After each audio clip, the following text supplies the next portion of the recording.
পাহাড় নির্বাচনের আগে তীব্র মাথায় যোগদানের হিড়িক, বদলাচ্ছে রাজনৈতিক সমীকরণ। পাহাড় নির্বাচনের দিনক্ষণ যত ঘনিয়ে আসছে ততই বাড়ছে রাজনৈতিক উত্তাপ।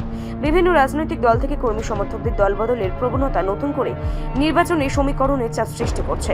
এর মধ্যেই 22 কাঠালিয়া রাজাপুর মির্জা কেন্দ্রে তীব্র মাথায় শক্তি বৃদ্ধির স্পষ্ট ছবি সামনে এসেছে। আসন্ন পাহাড় নির্বাচনকে সামনে রেখে কেন্দ্রের প্রতিছোড়া মুসলিম পাড়ায় সিপিআইএম ও বিজেপি ছেড়ে মোট 15টি পরিবারের 46 জন ভোটার তীব্র মাথায় যোগদান করেছেন। নবাগতদের হাতে দলীয় পতাকা তুলে দিয়ে আনুষ্ঠানিকভাবে দলে বরণ করে নেন তীব্র মাথার মনোনীত প্রার্থী ডেভিড মুরা সিং। এই যোগদান কর্মসূচিতে উপস্থিত ছিলেন দলের কেন্দ্রীয় কমিটির জেনারেল সেক্রেটারি সেন্টু মিয়া, কেন্দ্রীয় কমিটির সদস্য প্রতাপ রিয়াং, যুব সংগঠনের ব্লক সভাপতি বনমালী দেববর্মা, সংখ্যালঘু সংগঠনের কেন্দ্রীয় কমিটির সদস্য সেলিম মিয়া এবং মিলন ত্রিপুরা সহ অন্যান্য নেতৃত্ব। নির্বাচনের প্রাক্কালে এই ধরনের দলবদলকে যথেষ্ট তাৎপর্যপূর্ণ বলে মনে করছে রাজনৈতিক বিশ্লেষকরা। বিশেষ করে সংখ্যালঘু অধ্যুষিত এলাকায় তীব্রমাত্রার প্রভাব বৃদ্ধি বিরোধী শিবিরের জন্য নতুন চ্যালেঞ্জ তৈরি করতে পারে। ফলে আগামী নির্বাচনে এই কেন্দ্রটি যে অত্যন্ত গুরুত্বপূর্ণ হয়ে উঠেছে তা বলাই বাহুল্য। চৈত্র মাসে সকাইকা পদ্মবার চক্রাইকা, চৈত্র মাসে সকাইকা পদ্মবার চক্রাইকা, চৈত্র মাস চলতেছে, পদ্মফুল ঝরতেছে, পদ্মফুল ঝরতেছে, চৈত্র মাস চলতেছে। এর বেশি আর কিছু বলার নাই।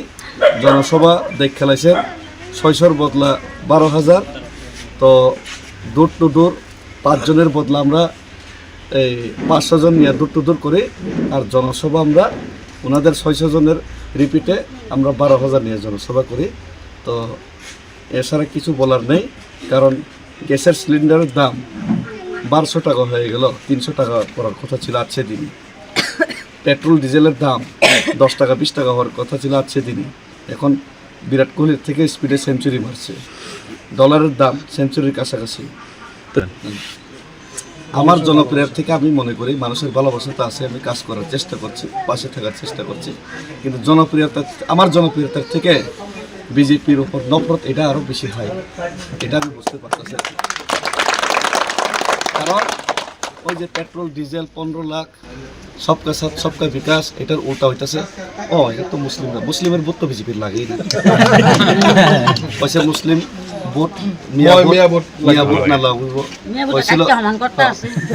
কইতেছে কি জন্য কইছিল, লুঙ্গিওয়ালা টুপি আর ঘরকে বুঝতে ভারত পিঠাখন লাগিলে ভোট দিব। হ্যাঁ, তো এটা আর কি। আর হিন্দুর কথা কয়, হিন্দুর কথা কয় জয় শ্রীরাম কয়। আমি জয় শ্রীরাম কইতাম না, আমি কম জয় সীতারাম। আমি সীতারেও মানি, মারেও মানি। বিজেপির নেতারা কিন্তু মা বইলে পিটাপিটি করে মারে, তখন পুলিশেরও মনে করে নিজের বউ পিটাপিটি পুলিশের এতেন করে। এলাকা আমরা কমু জয় শ্রীরাম না, আমরা কমু জয় সীতারাম। সীতারেও মানি, রামরেও মানি আমরা। সুতরাং এটা গান্ধীর দেশ, গান্ধীর নীতি চলবো, গান্ধীর আমরা অনুসারী। কিন্তু আমরা এডিসির হকও নিব সাথে সাথে। এই এডিসি এলাকাতে যে ওয়াদা করছিল 18-র আগে আর লোকসভা 24-এর আগে কিছুটাই পূরণ হয়নি। আর বাকিটা समझदारों के लिए इशारा नहीं, ओपनली बोल दिया मुसलमानों वोट लगे ना। और ऊपर से 10,323 को नौकरी मिलेगा ही मिलेगा। हमको बाद में सालाना घुमा के चलो बीजेपी को वोट मत दो। तो क्यों दो क्या दीता। তারপরে কি কইছিল বছরে 50,000 চাকরি, মিস কল দিলে চাকরি। মিস কল তো সবাই দিছে, কিন্তু মিস কল বাবারই খুঁজা পায় না, খুঁজা পাইলে না ভোট দিতাম। রেগার মজুরি 500 টাকা, এখন তো 800 হওয়ার কথা, কিন্তু 200 টাকাও রেগার কাজ হয় না।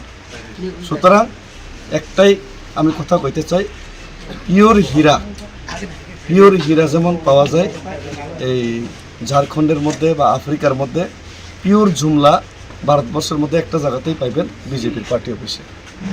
ধন্যবাদ। রিপোর্ট সংবাদ প্রতীক্ষা।